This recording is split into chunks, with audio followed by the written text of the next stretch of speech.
Bible reading for August 21, Acts 27:13 through 44.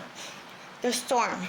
When a gentle south wind began to blow, they saw their opportunity, so they weighed anchor and sailed along the shore of Crete. Before very long, a wind of hurricane force called the northeaster swept down from the island. The ship was caught by the storm and could not head into the wind. So we gave way to it and were driven along. As we passed to the lee of a small island called Cauda, we were hardly able to make the lifeboat secure. So the men hoisted it aboard. Then they passed ropes under the ship itself to hold it together, because they were afraid they would run aground on the sandbars of Cyrus. They lowered the sea and anchor and let the ship be driven along.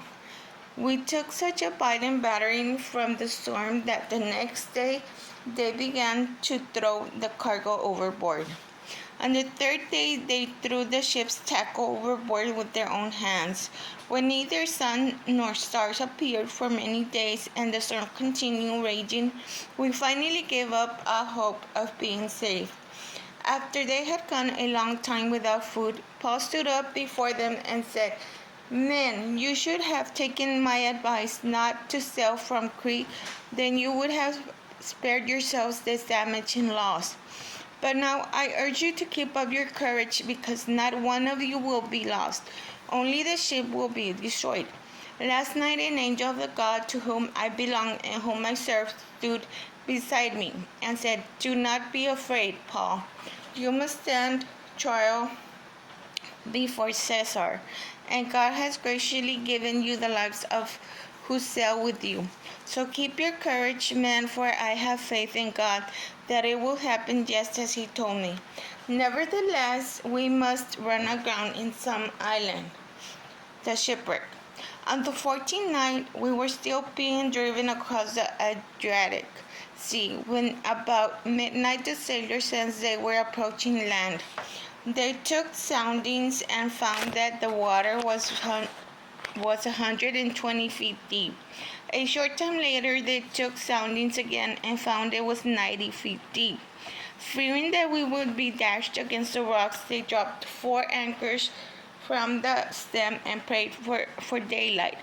In an attempt to escape from the ship, the sailors let the lifeboat down into the sea, pretending they were going to lower some anchors from the bow. Then Paul said to the centurion and the soldiers, "Unless these men stay with the ship, you cannot be saved." So the soldiers cut the ropes and held the lifeboat and let it drift away. Just before dawn, Paul urged them all to eat. For the last 14 days, he said, "You have been in constant suspense and have gone without food. You haven't eaten anything. Now I urge you to take some food. You need it to survive. Not one of you will lose a single hair from his head." After he said this, he took some bread and gave thanks to God in front of them all. Then he broke it and began to eat. They were encouraged and ate some food themselves. Altogether, there were 276 of us on board. When they had eaten as much as they wanted, they lightened the ship by throwing the grain into the sea. When daylight came, they did not recognize the land, but they saw a bay with sandy beach, where they decided to run the ship aground if they could. Cutting loose the anchors, they left them in the sea, and in the same time untied the ropes that held the rudders.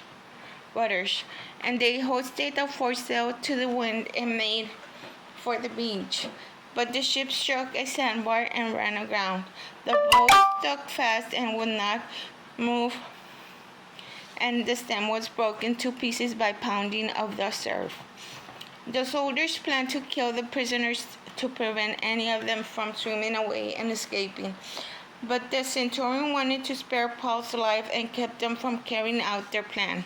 He ordered those who could swim to jump overboard first and get to land. The rest were to get their planks on other pieces of the ship. In this way, everyone reached land safely. And this is was Acts 27:13 through 44.